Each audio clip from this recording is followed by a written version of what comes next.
Good morning, सुप्रभात, जय हिंद। आज है 10 अप्रैल 2023 और आज के दैनिक समसामयिक से रिलेटेड जो महत्वपूर्ण क्वेश्चन हो सकते हैं जो कि आपके आगे आने वाली परीक्षाओं की दृष्टि से बहुत इंपॉर्टेंट है, मैं उसे इस वीडियो में कलेक्ट करके लेके आया हूं। अगर आप किसी ऐसे एग्जाम की प्रिपरेशन कर रहे हैं जिसमें करंट अफेयर पूछा जाता है तो ये वीडियो निश्चित तौर पे आपके लिए बहुत ज्यादा हेल्पफुल होने वाली है। तो पूरा वीडियो बहुत ध्यान से देखिए और साथ में उसके साथ जो जो फैक्ट बताए जाते हैं उसको भी बहुत ध्यान से देखिए, क्योंकि वो कहीं ना कहीं एग्जाम में बहुत बार पूछे जा चुके हैं या पूछे जाने वाले हैं। तो दोनों ही स्थिति में आपके लिए बहुत ज्यादा फायदा होने वाला है। तो चलिए शुरू करते हैं। तो आज का पहला क्वेश्चन है, उससे पहले मैं एक बार पेन सेलेक्ट कर लेता हूं। तब तक अगर आपके पास कोई मैप या एटलस है तो आप उसे भी लेके साथ में बैठ सकते हैं, आपके लिए हेल्पफुल ही रहेगा।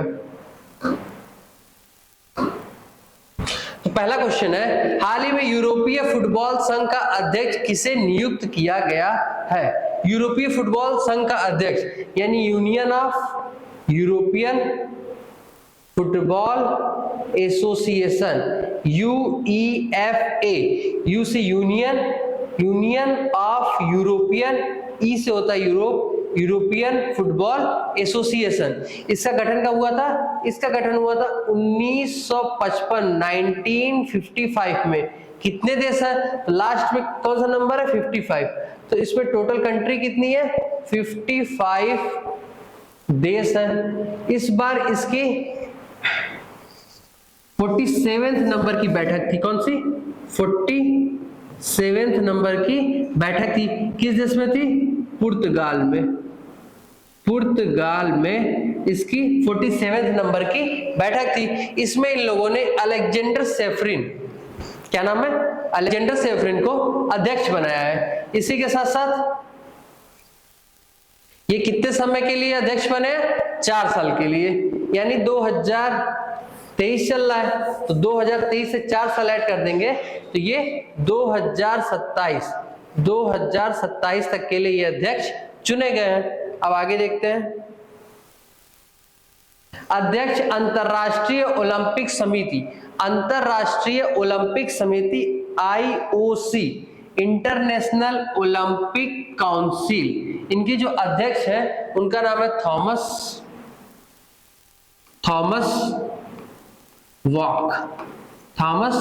वॉक। ये किस देश के हैं? तो जर्मनी के हैं। इसके बाद आगे देखते हैं। अध्यक्ष फीफा का सबसे पहले फुल फॉर्म देख लीजिए।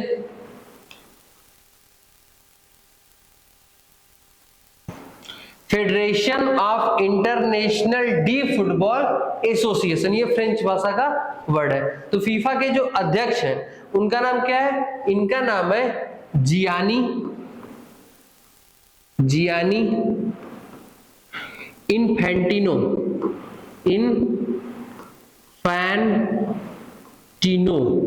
Gianni Infantino. इसके बाद आगे देखते हैं। अखिल भारतीय फुटबॉल परिसंघ, all India football federation, AIFF, all India football federation, AIFF। इसके अध्यक्ष जो है वो कौन है? कल्याण, अब सिंह नहीं है, कल्याण चौबे। हाल ही में अभी कल्याण सिंह की डेथ हुई थी। वो किस राज्य के लास्ट में गवर्नर थे? तो राजस्थान के। इसके बाद आगे देखते हैं। भारतीय ओलंपिक संघ की पहली महिला अध्यक्ष कौन है? उड़न परी। क्या नाम है इनका? उड़न परी। क्या इनका पूरा नाम है? PT उषा कंपनी का पंखा भी आता है और पंखा इतना तेज चलता है कि लोग उड़ जाते हैं। तो PT उषा क्या नाम है? उड़न परी। आगे देखते हैं। भारतीय महिला हॉकी टीम की कप्तान, क्या नाम है इनका? सविता पूनिया। क्या नाम है? सविता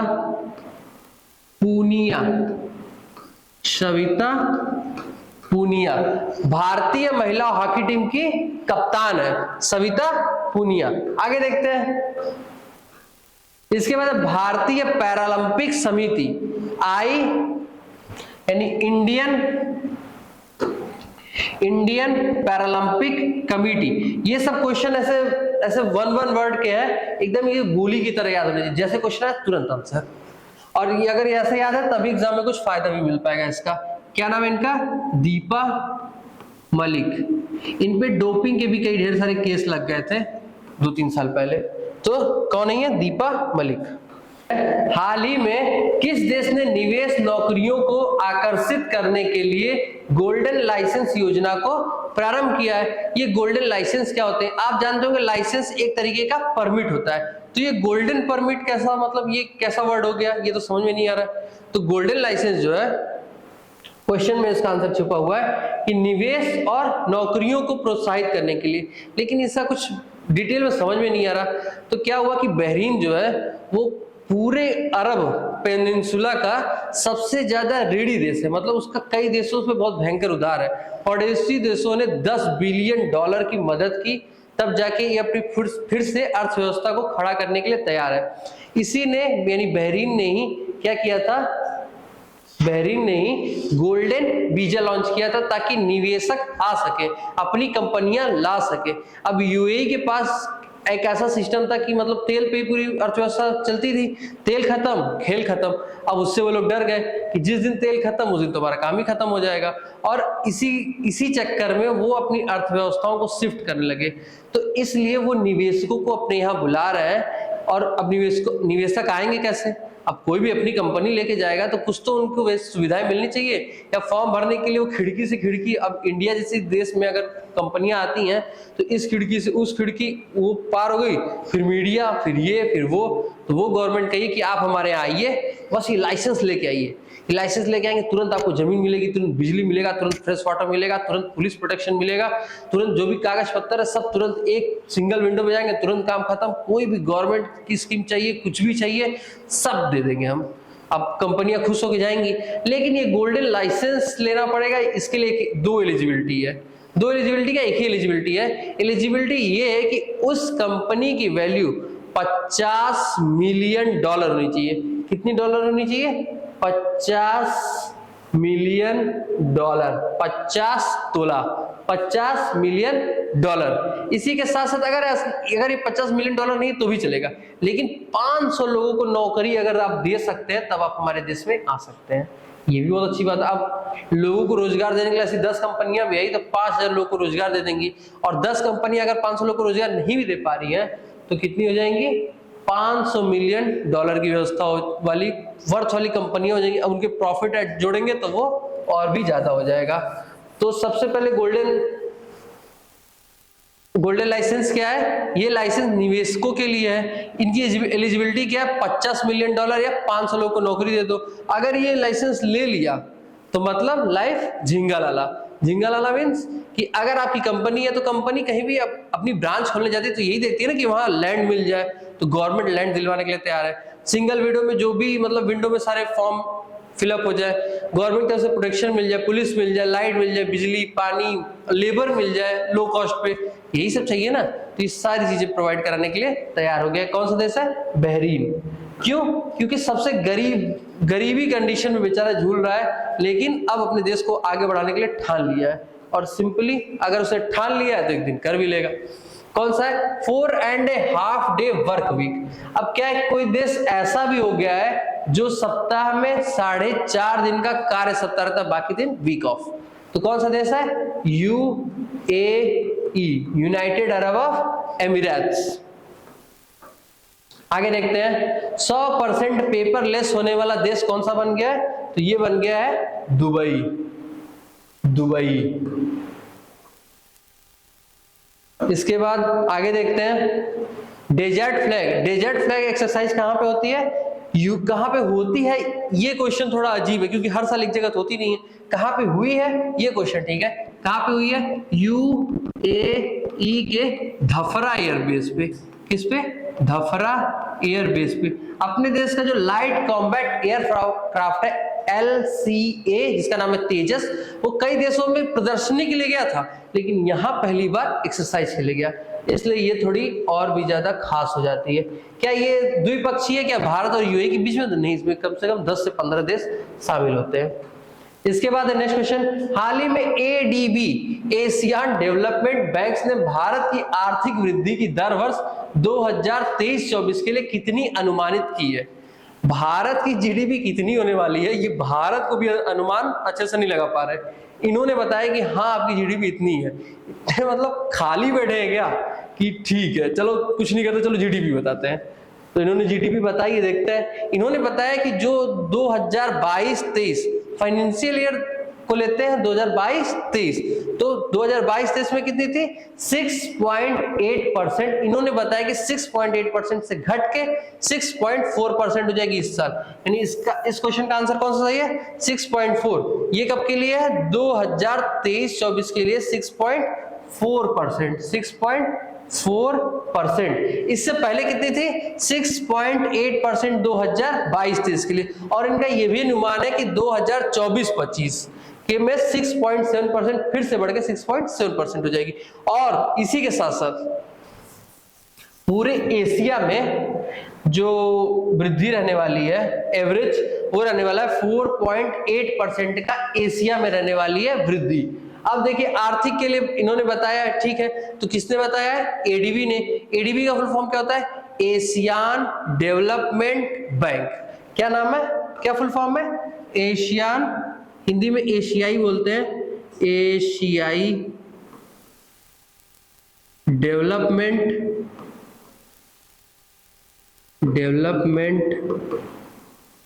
बैंक। तो एशियाई डेवलपमेंट बैंक है, ये वर्ड भी बहुत कंफ्यूज कर देगा। जो भी एशिया में है, क्या सिर्फ वही कंट्रियां शामिल है, क्या है, तो वो भी उसके बारे में बताते हैं। इसकी स्थापना कब हुई थी? तो इसकी स्थापना हुई थी 19 दिसंबर 1966 में, यानी 66 में। इसमें टोटल कितनी कंट्री है? तो 68 कंट्री है। इसके बाद इसके जो अध्यक्ष है उनका नाम क्या है? अध्यक्ष जो है इनका नाम है आसाकावा, आसाकावा। इसके बाद जो इनके उपाध्यक्ष हैं वो एक इंडियन है, क्या नाम है उनका? अशोक लवासा। क्या नाम है? अशोक लवासा। इसमें एक बार ऐसा क्वेश्चन फंसा दिया था कि उसमें बताना था ट्रू या फॉल्स। स्टेट पीसीएस या फिर यूपीएससी का क्वेश्चन था, ध्यान में नहीं आ रहा है। क्वेश्चन ये था कि क्या, अभी जो आपने क्वेश्चन देखा है, क्या एडीबी में 68 एशियाई कंट्री शामिल है? तो सिंपली 68 कंट्री शामिल है, लेकिन एशियाई नहीं है। जिसने मार दिया कि हाँ एशियाई है तो वो गया काम से। 68 कंट्री है बट सब की सब एशियाई नहीं है। 49 तो एशियाई है, बाकी जितनी बच गई नॉन एशियाई है, सिंपल। इसी के साथ साथ एशियान जो समूह है, association of south east Asian of nation, इसके लगभग 10 कंट्रियां थी, लेकिन अब एक जो कंट्री है तिमोर लिस्ट, वो भी इसमें शामिल होने के चांसेस ज्यादा बढ़ गए हैं, क्योंकि इंडोनेशिया तो पहले उसका विरोध करता था लेकिन अब शायद सपोर्ट कर दे, देखते हैं क्या होता है। लेकिन ज्यादातर चांसेस है कि वो ग्रुप में आ जाएगा। इसके बाद देखिए आरबीआई। आरबीआई के का फुल फॉर्म क्या है? Reserve bank of India. कब इसकी स्थापना हुई थी? 1935 में। कब हुई थी? 1935 में। इसके बाद कब इसका गठन, मतलब राष्ट्रीयकरण कब हुआ था? 1949। राष्ट्रीयकरण मतलब सरकार इसको अपने अंदर ले लेती कि अब ये सरकारी है। अब इसे क्या बोलते हैं? बैंकों का बैंक। भारत के जितने भी बैंक है उन सब का calculation, observation reserve bank of India करती है। इसके जो पहले गवर्नर थे उनका नाम क्या था? Osborne Smith. क्या नाम था? Osborne Smith. ये पहले गवर्नर थे। लेकिन आजादी के बाद पहले गवर्नर कौन थे? सीडी देशमुख। सीडी देशमुख के नाम पे ही मुंबई के एक चर्च गेट मेट्रो स्टेशन, जिसका नाम बदल के सीडी देशमुख स्टेशन रख दिया गया। इस समय के वर्तमान जो गवर्नर है उनका नाम क्या है? शक्तिकांत दास। क्या नाम है उनका? शक्तिकांत दास। इन्हीं को इस बार गवर्नर ऑफ द ईयर का अवार्ड भी मिला है। किस नंबर के है ये? 25वें। किस नंबर के? 25वें। अब इसी के साथ देख लीजिए 4 उप गवर्नर है, उप गवर्नर। कोई ट्रिक तो नहीं है, लेकिन अगर आपने नाम 4-5 बार पढ़ा है तो उसको आप इस तरह कर सकते हैं, टी है और ट्रिपल एम, टी और ट्रिपल एम। टी से हो जाएगा टीवी राजेश्वर, क्या हो जाएगा, टीवी राजेश्वर, टीवी रविशंकर। इसके बाद एम राजेश्वर। अब देखिए एक टी से हो गया, अब 3M है ना, तो एक एम से हो गया, एक एम से हो गया एम राजेश्वर। इसके बाद दूसरे एम से हो गया महेश कुमार जैन। इसके बाद तीसरे एम से हो गया माइकल देवव्रत पात्रा।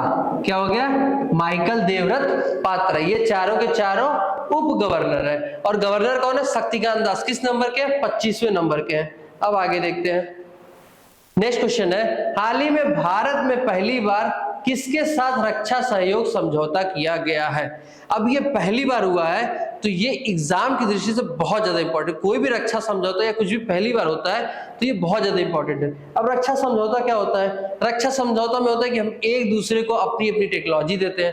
रक्षा में डिफेंस, दो लोग कब सबसे अच्छे दोस्त होते हैं, जब उनकी कुछ बुरी आदतें या अच्छी आदतें मैच खाती हैं। उसी तरह दो देश कब एक दूसरे के दोस्त होते हैं, जब दोनों एक दूसरे की सुरक्षा में सहयोग देते हैं। रूस हमारा इतना अच्छा दोस्त है, वहां के कल्चर भी तो हमसे नहीं मिलते। इतना अच्छा दोस्त क्यों है, क्योंकि उसको सबसे ज्यादा हथियार हम खरीदते हैं, सबसे ज्यादा सुरक्षा में भी हमारे वही आता है। जब कोई हम पे विरोध करता है वीटो के मामले में, तो रूस हमें सपोर्ट करता है। तो जो हमारी सुरक्षा में खड़ा रहता है वही हमारे लिए बड़ा रहता है। तो अब इंडिया जो है रोमानिया के साथ क्या कर रही है, अपना एक रक्षा सहयोग समझौता कर रही है। तो अब ये दोनों लोग एक दूसरे के डिफेंस में एक दूसरे को ट्रेनिंग देंगे। अब उनके पास जो टेक्निक होगी वो हम सीखेंगे, जो हमारे पास टेक्निक होगी वो सीखेंगे। हो सकता है कि कुछ यहाँ वहां के पायलट यहाँ के इंडिया में ट्रेनिंग ले, हो सकता है कि कुछ टेक्निक उनके पास ऐसी हो जो यहाँ के साइंटिस्ट जाके वहां पे सीखें। तो इसी तरह कुछ रक्षा उत्पादों का, कुछ डिफेंस सेक्टर के कुछ प्रमुख उत्पादों का या प्रमुख टेक्नोलॉजी का एक दूसरे के साथ शेयर किया जाता है। तो ये कहाँ की कंट्री है, रोमानिया। रोमानिया किस कॉन्टिनेंट में पड़ती है, तो ये पड़ती है यूरोप में। आप ये यूरोप देख रहे होंगे, Norway, Sweden, Finland, Denmark, Estonia, Latvia, Lithuania, Ukraine ये है शहर कीव। देखिए यूक्रेन, यहाँ पे अटैक हुआ था, यह है यूक्रेन, ये है ब्लैक सी, ये है इधर, ये रूस का हिस्सा है। अब देखिए, और ये कौन सी कंट्री है, रोमानिया। तो रोमानिया की सीमा देखिए इधर लग रही है यूक्रेन से, और अभी उसमें नाटो में शामिल होने वाला 31वां देश कौन सा था, फिनलैंड। तो फिनलैंड कहां पे है, ये है, ये देखिए इधर पोलैंड है, इधर बेलारूस है, और इस साइड है फिनलैंड, जो कि अब मैप में ढका गया, दिख तो रहा नहीं है, बट कोई बात नहीं। तो क्या हो गया, ये देखिए तुर्की है, तुर्की के कैपिटल क्या है, अंकारा, और इधर है रोमानिया। रोमानिया की जो कैपिटल है वो क्या है, बुकरेस्टी। इसके बाद नेक्स्ट क्वेश्चन है, हाल ही में ऑफेक 13, क्या नाम है, ऑफेक 13 कैसा उपग्रह है, जासूसी करने के लिए।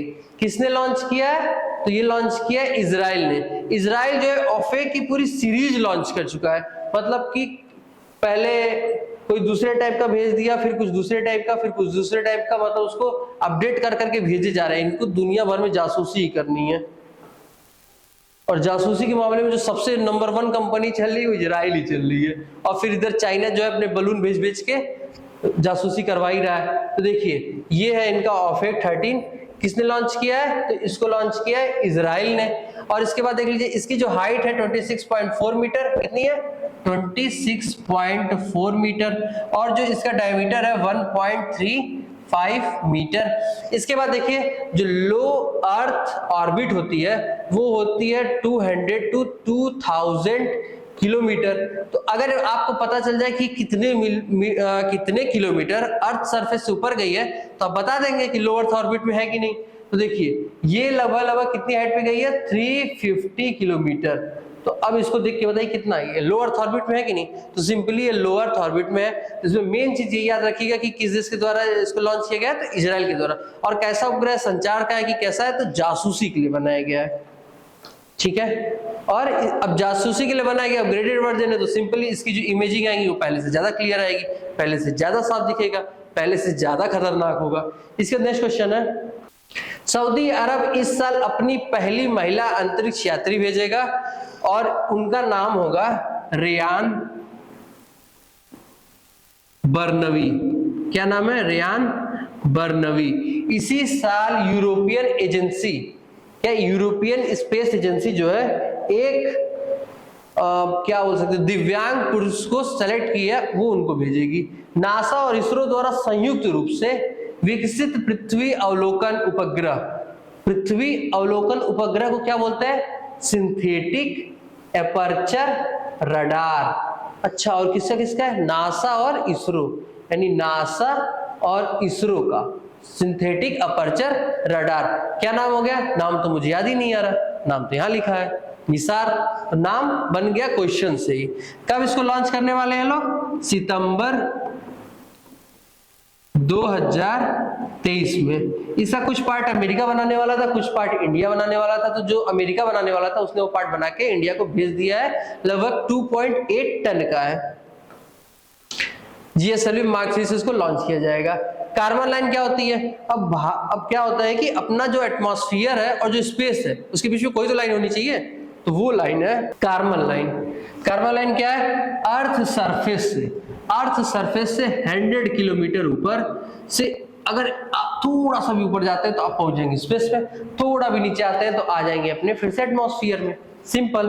तो कार्बन लाइन क्या है, एक बाउंड्री बताती है, एक इमेजिनरी लाइन है।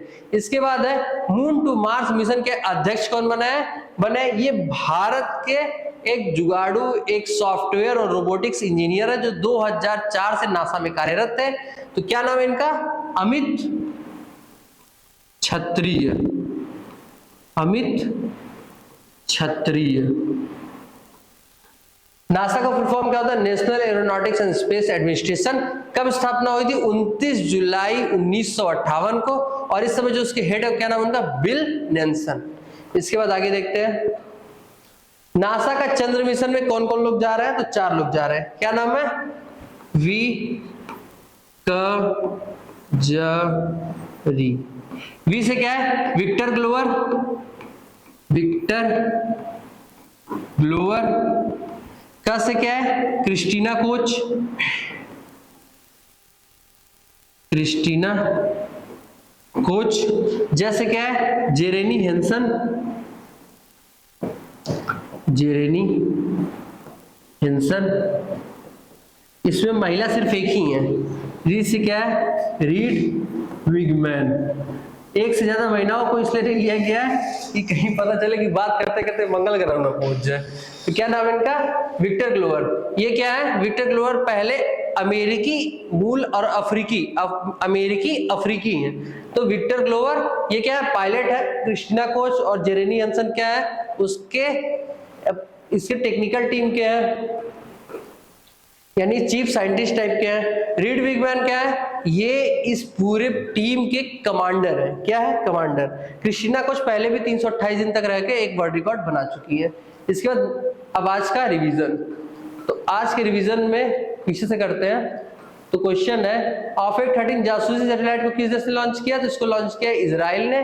पहली बार किसके साथ रक्षा सहयोग समझौता हुआ, तो रोमानिया। किसके साथ सीमा साझा करता है, यूक्रेन के साथ और ब्लैक सी के साथ। एडीबी ने भारत की आर्थिक विकास दर बताई है कि 6.4 रहने वाली है, यानी घटने वाली है। इसके बाद फिर से बढ़ के 6.7 हो जाएगी।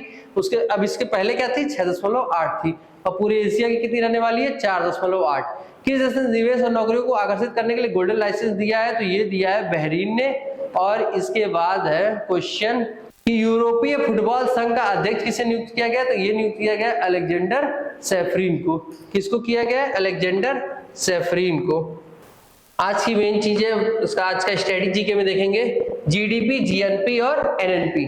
तो जीडीपी क्या होता है कि जैसे कि अब मान लीजिए कि ये कोई देश की सीमा है, अब भूगोल नहीं बना रहे कि अब आपको देश का पूरा डिजाइन बनाएंगे। तो देखिए ये देश की एक सीमा है। अब इसमें मान लीजिए कोई कंपनी ए है, तो अब अपने देश में ले लेते हैं। कोई कंपनी है, मान लीजिए HAL है, NTPC है, ये थोड़ा सा अलग टाइप का नाम हो गया ना, कोई सिंपल नाम लेते हैं।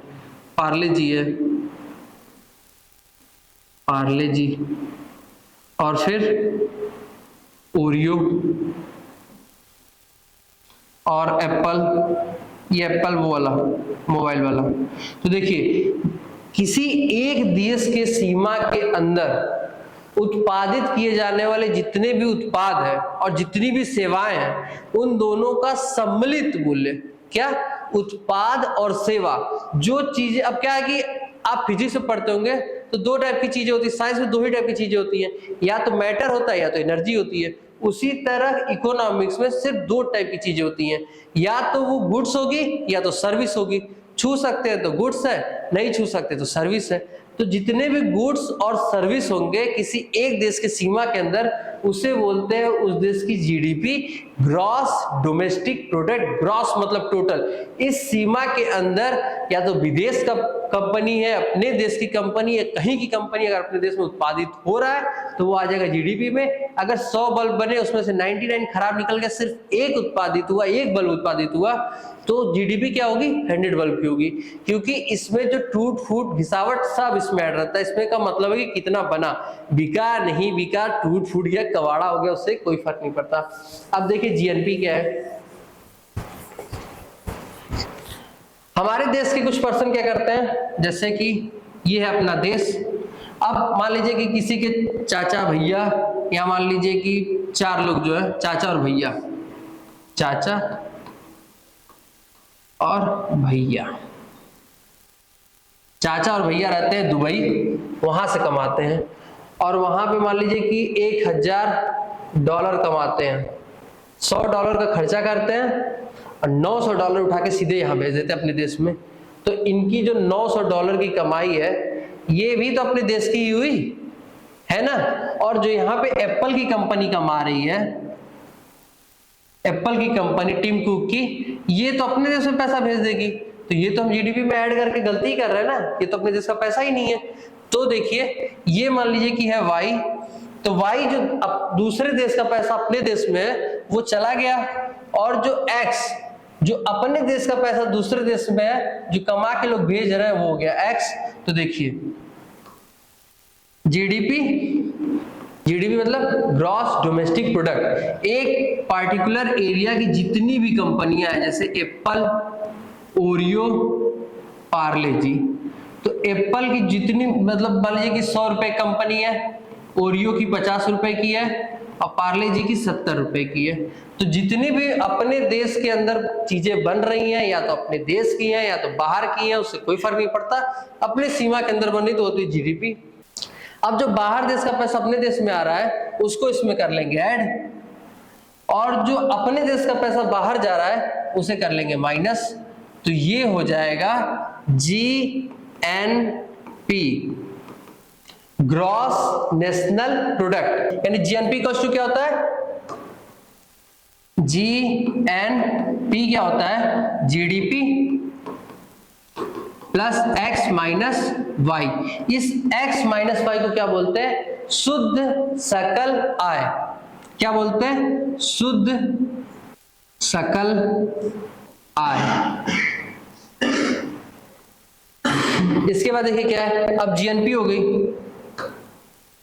तो जीडीपी क्या है? ग्रॉस। ग्रॉस मतलब टोटल, एक सीमा के अंदर जो भी उत्पाद बना, अपने देश का दूसरे देश का कुछ, मतलब अपनी सीमा के अंदर है, तो हो गया जीडीपी। अपना पैसा विदेश में तो उसको भी नहीं जोड़ रहे, तो जीडीपी अपने देश का पैसा, अपने जो भी बन रहा है, विदेश का भी पैसा अगर अपने देश के अंदर बन रहा है, अपने प्रोडक्शन हो रहा है, सब जीडीपी में। जीएनपी में जो अपने देश के अंदर हो रहा है सिर्फ उसी को लेना है, जो विदेश में हमारा पैसा उसको जोड़ लेंगे, जो अपने यहाँ विदेशियों का पैसा उसको माइनस कर लेंगे।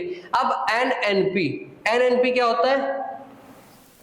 Net national product. तो देखिए जो जीएनपी निकली है, अब इसमें जो भी मतलब कि जो भी बल्ब बनाएगा, मान लीजिए कि 100 बल्ब बने, उसमें से 5 टूट गए तो 5 माइनस कर देंगे, यानी 2 फुट यानी डिप्रिशिएशन को माइनस कर देंगे तो नेट नेशनल प्रोडक्ट बन जाएगा, यानी GDP gross domestic product, GNP gross national product और एनएनपी नेट नेशनल प्रोडक्ट। अब आगे देखते हैं।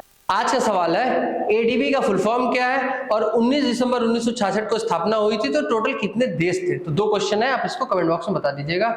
इसके बाद आज का कोट है कि सफलता तक पहुंचने के लिए असफलता के रोड से गुजरना ही पड़ता है। तो और एक कविता की जो पॉइंट थी वो फिर से मैं बोल देता हूं कि जंग में कागजी अफरातों से क्या होता है, हिम्मतें लड़ती हैं, तादादों से क्या होता है। तो keep study, keep motivating, keep healthy.